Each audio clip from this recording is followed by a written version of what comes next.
Hey you guys, welcome back to another video. I am so excited to share my go-to recipe that I will take to every party. This dip is honestly the best. Everyone asks for it and it is the easiest thing to bring. So all you need are just a couple of items. So I'm going to start with these lentils that I get from Trader Joe's. They're already cooked.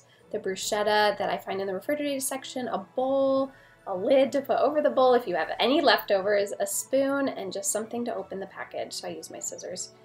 So first I'm just going to go ahead and open up the lentils, and these ones are already cooked, so you don't have to do anything to it. All you're going to do is take it out of the package and you're going to literally open it and pour it straight into your bowl. Like literally it is that easy. That is why I love this recipe, because I don't have time to prep all this amazing food for a party. I just want to go.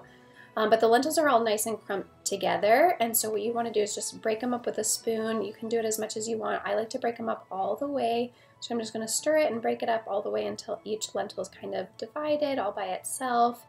And the next thing I'm going to do is I'm going to grab my bruschetta. So same thing, I'm just going to open it up, tear open the package, and I'm going to combine it all together. Seriously, that easy. I'm just going to pour it over the lentils, and then I'm just going to mix it up. Literally, that's all I do.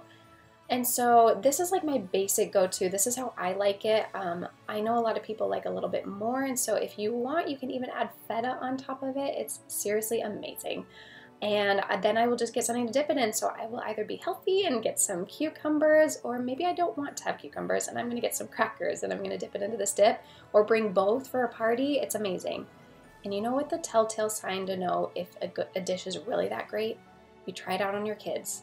Yeah, my kids love this. They literally go to town. They eat it all. I have to fight them for it. If you guys would like some more easy, healthy recipes like this, just go ahead and leave it in the comments below, and we will see you guys in our next video.